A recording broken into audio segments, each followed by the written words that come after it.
So right behind me is actually the church studio started by Leon Russell. Now Leon Russell started this in the mid 70s, I believe. You know, he's recorded here Tom Petty, Jimi Hendrix, even Gary Busey got his start here as a drummer for Leon Russell. So a lot of really cool history here. It's where the iconic Tulsa sound kind of took place. Now the reason we call this Studio Row is because we have so many studios in this area. So obviously we have the church studio, we have a Grammy recording studio just about 2 blocks from here, we have a photography studio, and last we have Grassfire Creative, which I'm going to take you to right now. Follow me.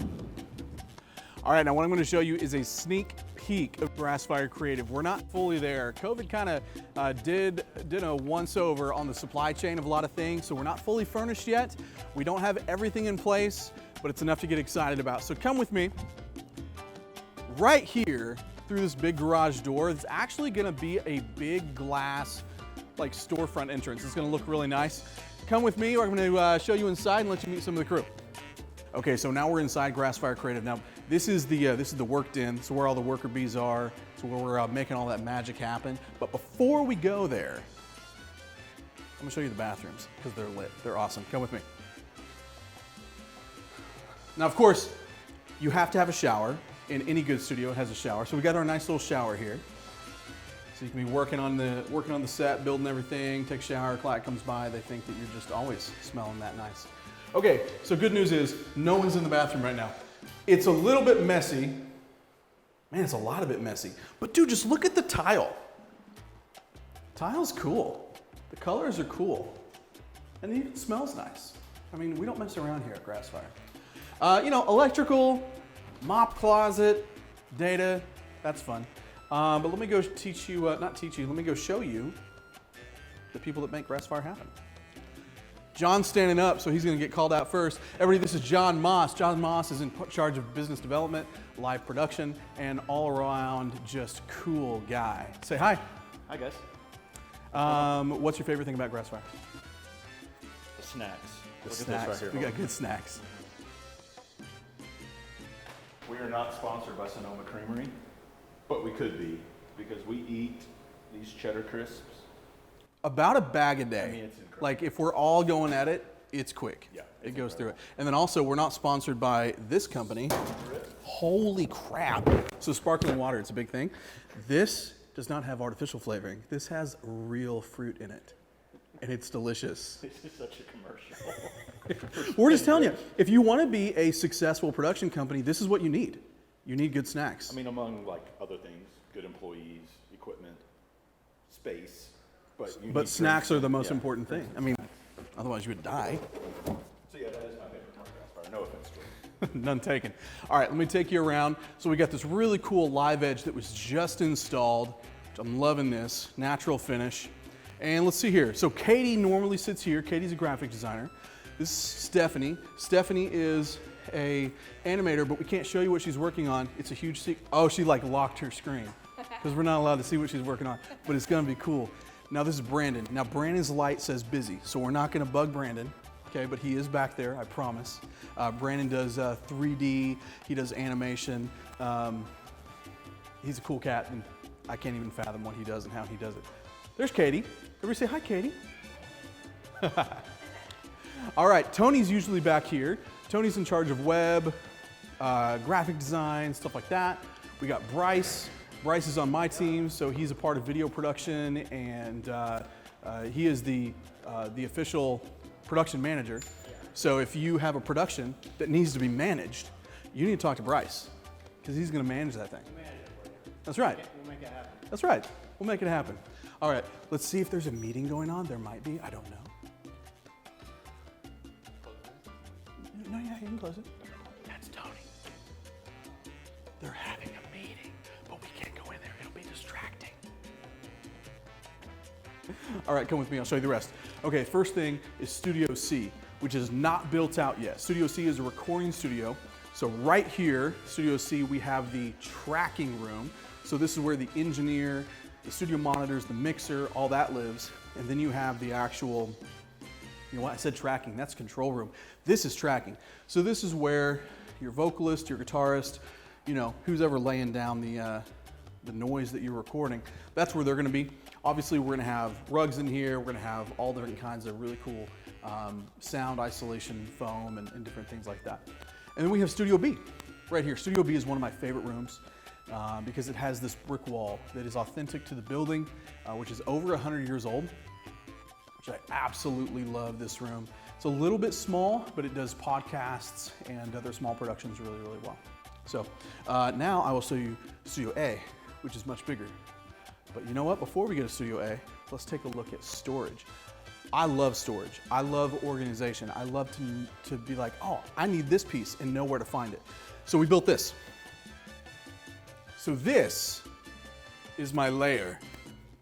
This is where I go to find all my knickknacks, to build something, whether it's a camera or a prop. I got all kinds of cables and they're organized. So it's like XLR, 3.5, quarter inch, HDMI, SDI, USB, micro, USB-C, we got them all. So I love being organized. Just recently built a top storage piece on there and it hadn't fallen down yet. So I feel like things are going pretty well since, you know, I haven't died since I've been up there. Pardon the mess. We are still organizing. We are still getting there. Like I said, this is brand new. Be patient. No mean comments, all right? This takes time and it's hard and I don't want the crap, okay? Okay, come on into Studio A. Studio A has my heart. It's big. I haven't ever had a big studio like this before, so it means a lot to me. Now I already want something bigger, but let me tell you what's gonna happen in here. So when you come deeper in here, there's currently this big backdrop over here, this green one.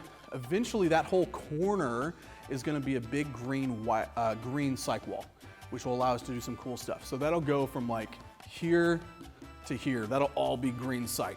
So that's cool. And then over here, this is gonna be a big old white cyc wall from there to there. And that's just awesome. Soon, here in the next few weeks, we have a professional soundproof-ish recording studio door coming in, which will be awesome. There'll be some other backdrops here, but lots of cool things you can do in this room. Let's talk a little bit about the logistics of how the studio came to be and how it was purpose-built for what we're doing. These walls, I don't know if you can get it, they're thick. They're really, really thick, a lot thicker than normal walls. This door is like over 500 pounds, 600 pounds, something like that. This is a solid core door. It took 3 men to pick this thing up and put it on the hinges, and they were sweating and crying by the time they were done. It was fun to watch. Fun story, when you get the most custom doors in the world, it's very hard to find doorknobs that fit those custom doors. So it's been a couple months. I'm sure we'll find them. It'll be fine. Now let's talk about the walls real quick. So these walls are very, very special. We designed these to be as soundproof as you can get without going crazy expensive. So you have 2 layers of 5/8 drywall. 5/8 is the thickest drywall you can get. So we have 2 layers of that. Then you have what's called a hat channel, which I have pictures to back this up. We'll roll the pictures when I'm talking about this. So 2 layers of 5/8 drywall. Then you have a hat channel, which allows about 1 inch of an air gap. Then you have this sound absorbing fiberboard. Then you have your 2x4 stud with insulation inside of it. And then the process repeats itself. Insulation fiberboard, hat channel, and 2 more layers of 5/8 drywall. When it's all said and done, your wall's about this thick and very, very quiet, which is cool because we're actually set up to where whatever's happening in Studio A, someone can be in Studio B and we don't hear a thing. We have no idea what's going on. So you can have multiple people here all at the same time doing different productions, up to 3 productions at a time. Those are called baffle boxes.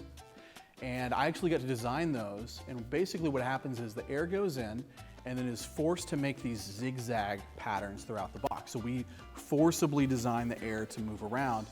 And in that forced cavity, we actually put all this insulation in there so that as that sound passes through all these corners, the sound is getting absorbed air passes through. We have a really cool video that shows exactly how much sound is being absorbed. We'll put that in here as well, but it's freaking awesome. But yeah, we got to design these. Our air company that put the whole system in actually built them for us. But those are just absolutely needed in a space like this, because traditionally when the air comes on, the heat comes on or goes off, the noise floor changes dramatically, and that can really mess up a take. And so our goal was to have a system that you could not tell when the system was going on or off. And I'm very pleased to say that we achieved that goal. And actually, I was surprised. And you can fool me, like you can turn the system on and off and I cannot hear when that change is happening. So big thing here is all about just making sure that it sounds because without good audio, you don't have a good video. So guys, there you have it. There is Grassfire Creative. Obviously, we have so much more to do in this space. We're really looking forward to what comes next. We even have plans for a second tier of construction where we might even have like a little mezzanine up top for a second layer of offices up there. So that'd be really cool. So yeah, stay tuned. We'd love to show you more in the future, but I got to get back to work.